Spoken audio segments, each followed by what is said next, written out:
اگلی صبح وہ اپنے کمرے میں موجود ڈریسنگ ٹیبل کے سامنے استادہ تازہ دھلے بالوں کو برش سے پیچھے جما رہا تھا۔ یکلگتی دروازے پر دستک دی گئی تو اس نے رک کر دروازے کی جانب دیکھا۔ وہاں ثانیہ کھڑی تھی۔ آج خلاف معمول اس کے ہاتھ میں آپالو نہیں تھا۔ حرم نے برش سامنے رکھ دیا، پھر آگے بڑھ کر سائڈ ٹیبل پر رکھی گھڑی ہاتھ میں پہننے لگا۔ بھائی، کوئی لیم مطالبہ نہیں ہونا چاہیے۔ اس نے ثانیہ کا منہ کھلنے سے پہلے ہی بند کر دیا تھا۔ وہ منہ پھلا کر آگے بڑھ آئی۔ حرم نے بھوری آنکھیں سکیڑ کر اسے دیکھا۔ نازنین آپی کو تو آپ پسند نہیں کرتے، تو کیا میں ان کے لیے اپنے دوست کے بھائی کا رشتہ لے کر جا سکتی ہوں؟ ہرگز نہیں۔ اس کے اچانک تیزی سے بولنے پر وہ ڈر کر 2 قدم پیچھے ہٹی تھی۔ اسے خود بھی اپنے تیزی سے انکار کرنے کا اندازہ ہوا تھا۔ وہ کھنکار کر کھڑی بہننے لگا۔ آپ نے صاف کہہ دیا تھا کہ آپ ان میں انٹرسٹڈ نہیں ہیں۔ ثانیہ اپنا اعتماد بحال کرتے ایک بار پھر سے اس کے نزدیک چلی آئی تھی۔ حرم نے گہرا سانس لے کر چہرہ جھکا کر اسے دیکھا۔ وہ فضول لوگوں کو پسند نہیں کرتی، اسی لیے تو آپ کو پسند نہیں کیا انہوں نے۔ بہت تیزی سے ثانیہ کی زبان پھسلی تھی۔ اس نے چہرہ اسی صورت سے گھما کر اسے دیکھا۔ سارنگ کی ایک دن کی صحبت نے کیا خوب اثر ڈالا تھا اس پر۔ جاؤ، بیزار ہو کر کہا تو اس کے بازو پر جھولنے لگی۔ بھائی پلیز، میری دوست نے نازنین آپی کو رضا بھائی کی شادی میں دیکھا تھا اور وہ تب سے میرا سر کھا رہی ہے۔ اس کا بھائی کوئی فضول چھوٹر نہیں ہے، بلکہ ان کا اپنا گاڑیوں کا شو روم ہے۔ کیا مطلب ہے تمہارے اس فضول چھوٹر سے؟ وہ گھڑی پہن کر اب کے توجہ سے اسے دیکھ رہا تھا۔ ساتھ ساتھ اس نے اپنے ہاتھ بھی ثانیہ کی گرفت سے نکالا تھا۔ سوری، غلطی سے کہہ دیا۔ تمہارے چہرے پر شرمندگی کو کوئی آثار مجھے نظر تو نہیں آ رہے ویسے۔ ثانیہ بھی اسی کی بہن تھی۔ کمال ڈٹائی کا مظاہرہ کیا جا رہا تھا، وہ بھی اس کے سامنے۔ بھائی، کیا ایشو ہے آپ کو؟ ثانیہ، میں منع کر چکا ہوں۔ اس کی آواز سنجیدہ ہو چکی تھی اور نگاہوں سے نرمی اگلی ہی پل سمٹ گئی تھی۔ ثانیہ نے بے ساختہ ہی تھوک نکلا تھا۔ لیکن وجہ؟ میں وجوہات کا اشتہار لگانے کا پابند نہیں ہوں۔ اپنے دوست سے کہو کہ اپنے بھائی کے لیے کہیں اور رشتہ ڈھونڈے۔ اسے نہیں پتا تھا کہ اس کے کان کیوں سرخ ہو رہے ہیں۔ آپ جیلس ہو رہے ہیں؟ وہ حیران ہوئی تھی۔ حرم نے اس پر سخت نگاہ ڈالی تو وہ ہاتھ اٹھاتی پیچھے ہوئی۔ میں کچھ نہیں کہہ رہی، لیکن آپ کے کان… اور اس سے پہلے کہ وہ مزید کوئی جملہ کہتی ہے، حرم کی اسپاٹ ارتکاز نے اسے باہر کی جانب بھاگنے پر مجبور کر دیا۔ اس کے جاتے ہی اس نے گہرا سانس لیا۔ ابھی وہ دروازے کی جانب بڑھنے ہی لگا تھا کہ وہ پھر کھلے دروازے کے اندر تیزی سے جھانکی۔ آپ مانے نہیں، لیکن بھائی آپ جیلس ہو رہے ہیں۔ اور اگلے ہی پل چھلاوے کی مانند وہ غائب بھی ہو چکی تھی۔ وہ اس کی حرکت پر بے ساختہ ہی ہنس دیا تھا۔ پھر ایک پل کو رک کر اپنا آپ سنگھار آئینے میں دیکھا۔ اس کے کان واقعی سرخ ہو رہے تھے۔ جینس پر سیاہ اوور کوٹ پہنے وہ کہیں جانے کی تیاری میں لگ رہا تھا۔ زینے اترتے ہی وہ جوں ہی نیچے پہنچا تو روہیلہ اس کی جانب بڑھی۔ وہ اس سے پچھلے کئی ہفتوں سے کھچی کھچی سی تھیں۔ اس نے بھی آگے بڑھ کر ان کے تناؤ کو کم کرنے کی کوشش نہیں کی تھی۔ رضا بھائی جان کو چھوڑ کر باہر شفٹ ہو گیا ہے اور تم نے مجھے بتایا تک نہیں حرم؟ آپ نے پوچھا ہی نہیں۔ جواب آسان تھا۔ روہیلہ نے گہرا سانس لے کر اس کی جانب دیکھا۔ وہ ایسے کیسے یہ سب چھوڑ کر جا سکتا ہے؟ یہ اتنی بڑی امپائر آخر بھائی کب تک اکیلے سنبھالتے رہیں گے؟ اس کے جانے سے تو یہی لگتا ہے کہ وہ اتنی بڑی امپائر میں ذرا برابر بھی دلچسپی نہیں رکھتا۔ روہیلہ نے اس کے جواب پر پریشانی سے سر ہلایا تھا۔ حرم نے گہرا سانس لے کر ان کی جانب دیکھا۔ آپ پریشان مت ہوں، جو انسان اب تک یہ سنبھالتا رہا ہے وہ آگے بھی سب کو اچھے سے سنبھال لے گا۔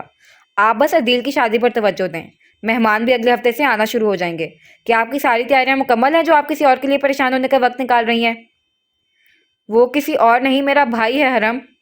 روہیلہ کو اس کا انداز اور جواب دونوں ناگوار گزرے تھے۔ اس کی صاف گوئی پہلے بھی بہت دفعہ ان کے لیے ایک تکلیف کا باعث بنی تھی، لیکن اب تو وہ بنا جھجکے سب کچھ کہہ دیا کرتا تھا۔ سوری، مجھے خیال کرنا چاہیے تھا۔ لیکن اس کے چہرے پر کہیں بھی شرمندگی نہیں تھی۔ کیا وہ شروع سے اتنا ڈھیٹ تھا یا ابھی ہوا تھا؟ روہیلہ کو سمجھ نہیں آئی۔ تم بھی اپنی مصروفیت ذرا کم رکھو اور بھائی کی شادی پر توجہ دو۔ بہت سے لوگ آئیں گے شادی میں، ان کے سامنے اپنی یہ ہولناک زبان بند رکھنا۔ مجھے آپ کے انداز سے ایسا کیوں لگ رہا ہے کہ آپ مجھے اس دفعہ بڑے دکھاوے کے لیے پیش کرنے والی ہیں؟ اس کی سوالیہ آنکھیں ایسی تھیں کہ روہیلہ بے ساختہ ہی ہنس دی۔ کیسے سوچ لیتا تھا آخر وہ ایسی باتیں؟ میں کبھی کبھی سوچتی ہوں کہ آخر تمہارے اس دماغ میں چل کیا رہا ہے۔ میں بہت متجسس ہوتی ہوں کہ تم کیا سوچتے رہتے ہو۔ ایسی چیزوں کے بارے میں متجسس نہ ہو پلیز۔ میری زبان برداشت نہیں ہوتی آپ سے۔ میری سوچ پر تو زندہ رہنا محال ہو جائے گا آپ کا۔ استغفر اللہ، اللہ سے پناہ طلب کرنی چاہیے۔ وہ ان کے جواب پر مسکراتا ہوا اجازت لے کر آگے بڑھایا۔ لاؤنج میں بہت سے ملازمین کام میں جوتے گھر کی سجاوٹ میں مصروف دکھائی دے رہے تھے۔ اس نے جو ہی داخلی دروازے کی جانب قدم بڑھائے تو ٹھٹک کر رک گیا۔ سامنے ہی ابھیا کھڑی تھی۔ پیچھے سے گزرتی ثانیہ اور روہیلہ دونوں اپنی ہی جگہ ٹھہر گئی تھیں، لیکن اگلے ہی پل ابھیا آگے بڑھی اور ایک زوردار چانٹا حرم کے رخسار پر پوری قوت سے دے مارا۔ ملازم ہاتھ روکے اسی جانب دیکھ رہے تھے۔ حرم ویسے ہی کھڑا رہا، پھر آہستہ سے چہرہ اس کی جانب پھیرا۔ ابھیا کی آنکھوں میں بہت سے آنسو تھے۔ غصے اور تکلیف کے آنسوؤں میں فرق کرنا مشکل سا لگ رہا تھا۔ انسانی جسم میں بھیڑیے ہو تم۔ اس کی آواز دھیمی تھی، لیکن اس کا سانس تیش کے باعث تیز ہوتا جا رہا تھا۔ ہم سب انسانی جسم میں بھیڑیے ہیں آبی، کیا تم نے کبھی خود کو غور سے دیکھا ہے؟ اس کا جوابی وار بہت زہریلا تھا۔ ابھیا نے اسے دوسرا تھپڑ مارنے کے لیے جو ہی ہاتھ بلند کیا تو حرم نے اس کی آنکھوں سے آنکھیں ہٹائے بغیر آسانی کے ساتھ اس کا ہاتھ پکڑ لیا۔ اس کے ریفلیکسز بہت تیز تھے۔ تم جانور ہو، تم نے ہمارا گھر تباہ کر دیا ہے۔ حرم نے اسے اس بار کوئی جواب نہیں دیا، بلکہ اسے ہاتھ سے ایک جانب کرتا پتھریلی روش پر آگے بڑھتا آیا تھا۔ ابھیا نے نفرت سے گھر کی تیاریوں کو دیکھا اور پھر روہیلہ پر اس کی نظر ٹھہر گئی۔ آنن فانن آئی ابھیا اسی طرح واپس پلٹ گئی تھی۔ گھروں کا ٹوٹنا کیا ہوتا ہے یہ اس نے بہت اچھے سے جان لیا تھا۔ اس اذیت کے ساتھ دوسرے گھروں کی خوشیاں دیکھنے کا قرب کیا ہوتا ہے یہ ابھیا انصاری کو اچھے سے سمجھ آ گیا تھا۔ حرم ڈرائیو کرتا اب تک بے تاثر نگاہوں سے باہر کی جانب دیکھ رہا تھا۔ اس کے بڑوں نے اسے بلا وجہ گرے ہوئے فرشتے کا نام نہیں دیا تھا۔ کچھ تھا جو اسے انسانوں کی صف سے نکال کر بھیڑیوں کی صف میں داخل کیا کرتا تھا۔ باقر ہمدانی رمیز کے آفس میں لگے قیمتی صوفوں پر ٹھاٹھ سے براجمان تھا۔ اس کی بیٹی رمیز کے بیٹے کو لے کر باہر منتقل ہو گئی تھی۔ اسے زیادہ بھلا کیا چاہیے تھا؟ رمیز کے سامنے اگر اس کی گردن اپنی بیٹی کے نازک رشتے کے باعث کبھی جھک سکتی تھی تو اب وہ کبھی نہیں جھکنی تھی۔ ایک خدا کمزور پڑنے لگے تو زمینی معاملات کے کئی اور خدا اٹھ کھڑے ہوتے ہیں۔ یہی قدرت کا اصول تھا، اور شاید خدائی کا دعویٰ کرنے والوں کی سزا بھی۔ آفس کا دروازہ کھلا تو رمیز اندر کو چلا آیا۔ اس کے پیچھے ہی احمد بھی تھا۔ باقر کو اپنے آفس میں دیکھ کر اس کی پیشانی شکن آلود ہو چکی تھی اور نگاہوں میں پتریلا سا تاثر گھلنے لگا تھا۔ وہ اپنے ٹیبل کی جانب بڑھنے کی بجائے سیدھا ادھر ہی چلا آیا تھا، پھر سربراہی صوفے پر بیٹھ کر سکون سے دیکھا۔ جو عتیقہ نے کیا مجھے اس کا تمہیں کسی چیز کا افسوس نہیں ہے باقر؟ کام کی بات پر آؤ۔ سرد لہجے میں اس کی بات بہت بے دردی سے کاٹ دی گئی تھی۔ باقر کے آبرو ناسمجھی سے اوپر کو اٹھے۔ کیا تمہاری اکڑ اب تک گھٹنوں میں نہیں اتری؟ میں لوگوں کو اپنے سامنے گھٹنوں کے بل جھکانے کا عادی ہوں، اس بات کو یاد رکھنا۔ مجھے اس دنیا پر حکومت کرنے کے لیے اپنی کمزور اولاد کی ضرورت نہیں ہے، سمجھ گئے؟ بل ڈال کر بے تاثر آنکھوں کے ساتھ پوچھا تو باقر یکدم ہی سیدھا ہو بیٹھا۔ اس کے ناسمجھی سے سکڑے آبرو یکلخت ہی سیدھے ہو گئے۔ کہنا آسان ہے رمیز، کرنا بہت مشکل ہے۔ تمہارے دشمن گھات لگائے بیٹھے ہیں۔ میرے دشمنوں کا پہلا نشانہ میں ہرگز بھی نہیں ہوں۔ اس کی بات سن کر وہ اپنی جگہ ہی ساکت سا ہو گیا تھا۔ رمیز درست کہہ رہا تھا۔ اس کے دشمن نے پہلے اس کے انویسٹرز کو قتل کیا تھا، اور وہ رمیز کے کاروباری معاملات میں سب سے زیادہ تگڑا انویسٹر تھا۔ اسے اپنا حلق اندر تک سوکھتا ہوا محسوس ہو رہا تھا۔ اگر اپنی بقا چاہتے ہو تو اپنی گردن کا سریا دکھائے بغیر میرے ساتھ تعاون کرو، کیونکہ دشمن کو کمزور سمجھنے والا اس دنیا کا سب سے بے وقوف انسان ہوتے ہیں۔ تمہاری بیٹی کے یہاں ہونے یا نہ ہونے سے حقیقت بدل نہیں جائے گی، اور یہ ایک حقیقت ہے کہ اس تنظیم کے اہم کارکنان میں تمہارا نام میرے نام کے بالکل نیچے درج رہا ہے ہمیشہ۔ وہ اٹھ چکا تھا۔ باقر چند پل تو سفید چہرے کے ساتھ وہیں بیٹھا رہا، پھر وہ اٹھ کر اس کی جانب تیزی سے بڑھا۔ آگے بڑھ کر وہ رمیز کا گریبان بہت سختی سے جکڑ چکا تھا۔ احمد نے اسے دور ہٹانا چاہا تو رمیز نے اسے ہاتھ سے رک جانے کا اشارہ کیا۔ وہ مؤدب سا ایک بار پھر سے اس کے پیچھے کھڑا ہو گیا تھا۔ تم نے مجھے سب میں پھنسایا ہے۔ تم شیطان ہو۔ تم نے رکھی تھی اس تنظیم کی بنیاد۔ بنیاد کس نے رکھی تھی یہ اہم نہیں ہے، اس بنیاد کے اندر زہریلا مادہ کس نے بھرا تھا یہ اہم ہے۔ اپنی بچگانہ حرکتیں چھوڑو اور آنکھیں کھول کر دنیا کو بغور دیکھو۔